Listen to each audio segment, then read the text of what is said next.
Our privatization agenda is to do the following, is to ease the burden of governance of these institutions from the government to the private sector, who are better equipped for the market economy. The National Treasury will in this regard continue with sound macroeconomic policies to enhance resilience and create a conducive environment for the private sector, including the local business communities, to thrive. And I will address some of the concerns that were raised regarding what next, regarding the cost, regarding security, including data security. I will address that relating to Safaricom. But I will also speak to your concerns about fuel prices regarding possible privatization of KPC.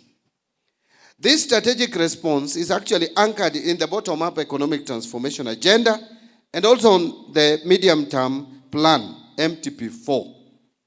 These frameworks prioritize sectors with high youth employment potential, such as agriculture, micro, small, and medium enterprises, housing sector, health, and the digital and creative economy. So these sectors are not only engines of growth, but also platforms for innovation, entrepreneurship, and job creation for the youth. Over the recent past, the youth of this country have expressed themselves over important national issues, which included high cost of living, unemployment, and governance transparency. I think this is still very fresh in our heads about what happened in 2024. What we saw, something that was precedent setting in this country, was actually a reaction by our youth on a number of issues. Key among them was the issue of cost of living. Second was unemployment. Our youth is protesting unemployment. They come out of colleges well-trained, armed with expertise, but there are no jobs. So they are protesting loudly, sometimes violently. We must listen to them.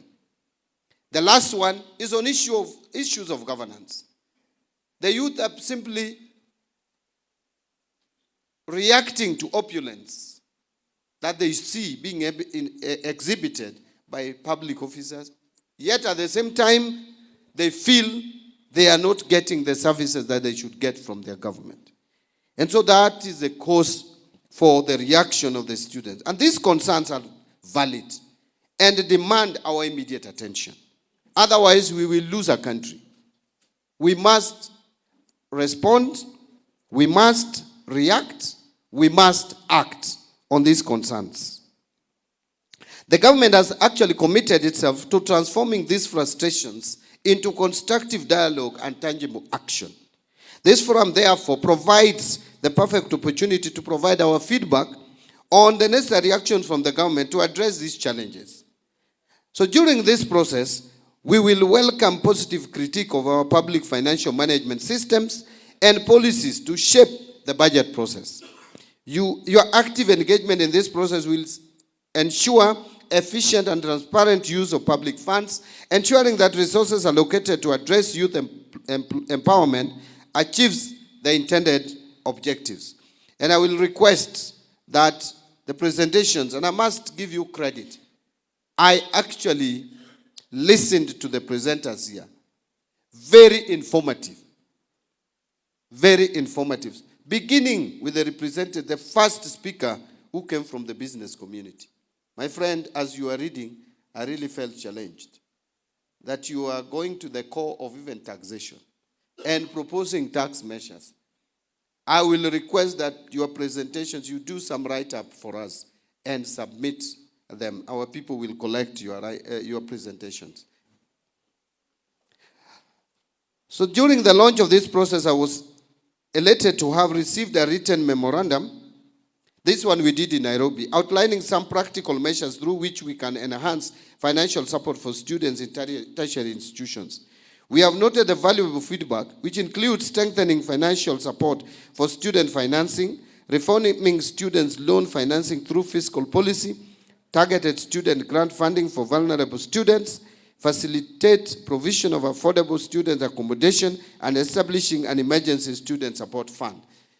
And just to demonstrate to you that this is not an academic exercise, after engaging with the students, I will report here today that, for example, in the financial year that is progressing, 25-26, for Higher Education Loans Board, we had provided 41 billion.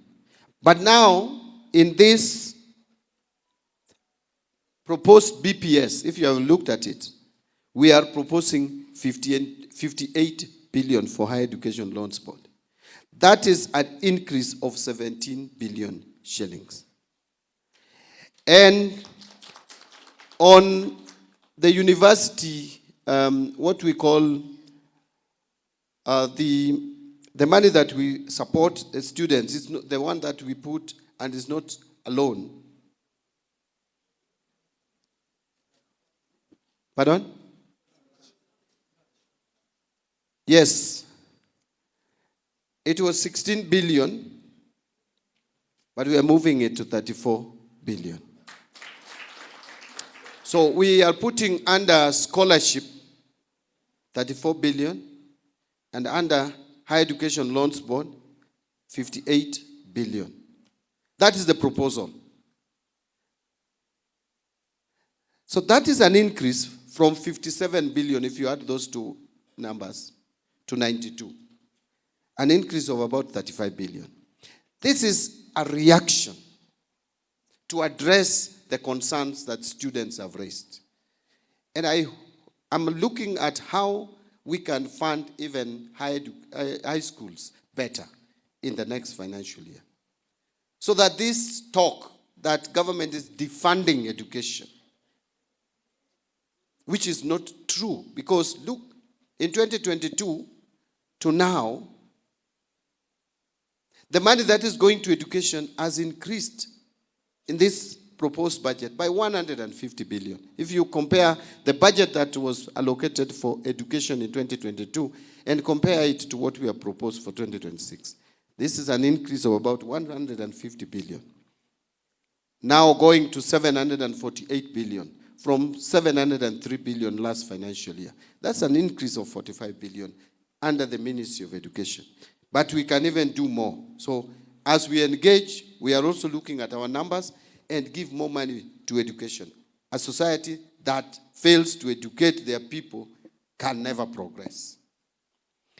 So we will consolidate all this alongside the views that we will be receiving from other regional forums during the financial year 2026-2027 budget preparation and in the medium-term budget process. Furthermore, we are also aware that the financial constraints facing our public institutions impact the quality of education and future prospects for our youth. Our strategy emphasizes increased funding, infrastructure development, and curriculum reforms to equip students with skills relevant to the evolving job market, particularly in areas like artificial intelligence, data science, green technologies, and vocational trades. So those are our areas of focus: artificial intelligence, data science, green technologies, and vocational trades. Ladies and gentlemen, as you're aware, the government has been in the process of formulating 2026-2027 budget and the medium-term budget policy. We have in this regard prepared a draft 2026 budget policy statement containing the proposed policies and resources limits for the period. So we are proposing policies and the limit, the budgets or the resource envelope. This document has already been uploaded on the National Treasury website for public review and comments.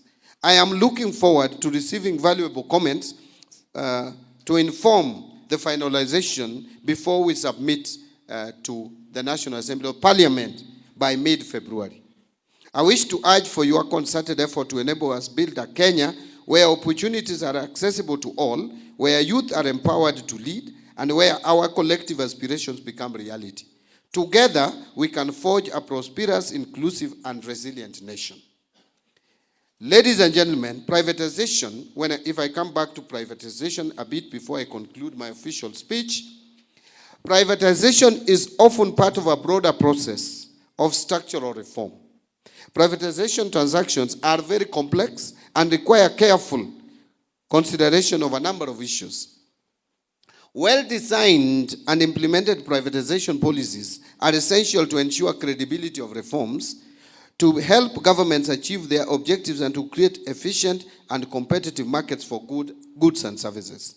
So privatization of state-owned enterprises ushers in the private sector to participate in commercial activities that GOEs are undertaking, that is government-owned enterprises. This is necessary because the private sector carries out commercial activities more efficiently than the public sector, especially in a competitive industry. So by the way, I hope you are aware that you as an individual and your private businesses are included when I make reference to the private sector. Private sector is known to be efficient in running business. All governments are bureaucratic. There is no government that is not bureaucratic. Governments world over are bureaucratic. So if you want to enhance efficiency, you reduce government involvement in business activities, especially where there is competition.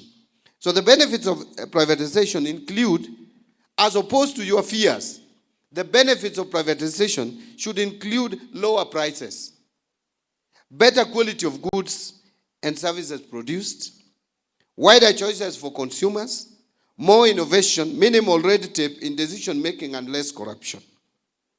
That is the elephant in the room, corruption. To safeguard these benefits of privatization, the government has a social obligation to maintain a fair business environment through appropriate regulations and policies. So even as we privatize, the government will still retain the responsibility of ensuring that we regulate the environment or the business environment through regulations and policies. Already, Kenya has really matured. Kenya has developed a fairly robust regulatory environment with the Competition Authority of Kenya overseeing all sectors of the economy, supported by sector-specific regulators such as Communication Authority of Kenya, among others. Privatization has a key tool to address the following three major economic balances. That is government debt, public expenditure, and revenue raising. In this regard, a robust program must be designed to address fiscal sustainability challenges by limiting government debt, constraining budget deficits, and promoting counter-cyclical fiscal policy. Having pursued fiscal consolidation, ladies and gentlemen, in the past, let me say 3 years, the policy has now reached optimal levels and hence cannot be pushed further. The government tried to push further more taxes in 2024, and we know the outcome. That is not an option. No more increased taxation for Kenyans. The best we can do is only to reduce them. Because Kenyans have said no. You can't force them. And by the way, you will be unfair. If you push more taxes on Kenyans, you are unfair. Because taxes reduce private wealth. Taxes will reduce your wealth whether you like it or not. Although we have to pay it. Isn't it? But it reduces your wealth.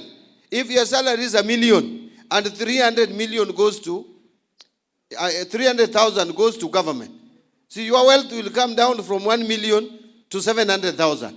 So without doing anything, without consuming anything directly, your wealth has gone down in anticipation of collective services that you get from the government. So taxes is not the best thing. In fact, we always tell people, those of us with a background in finance, that when you are taxing, you must be very careful. First, tax wealth, tax the rich. Don't go for business, tax the rich. Then you come to income. If the money you are getting from the rich is not enough, you come to income. At the very least, then you go to business. But we are only going to business, to tax business, because we don't have enough money coming from the rich. I wish we could get it from the rich alone. And we stop there.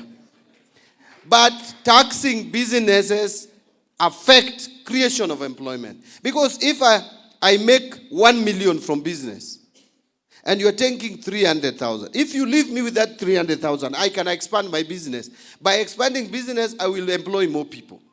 So the best thing is to reduce to the bare minimum taxation of business. And that is what the government must push towards. And that is what we are pushing towards.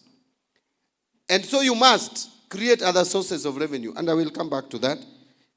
You will agree, and I have said it, that taxation and privatization, unlike taxation, reduces wealth. But privatization does not reduce wealth. Actually, privatization enhances, helps you to find a place where you can invest. Like now, if we privatize KPC, Kenya Pipeline, it is coming to you now directly. Those of you who have money to spare, some little money to spare, you can buy shares now in KPC. But I will explain to you into details to allay all these fears. And I'm happy you have raised them. Because some people raise them in funerals. Some distort them. Now we have a forum where I can explain to you and allay the fears.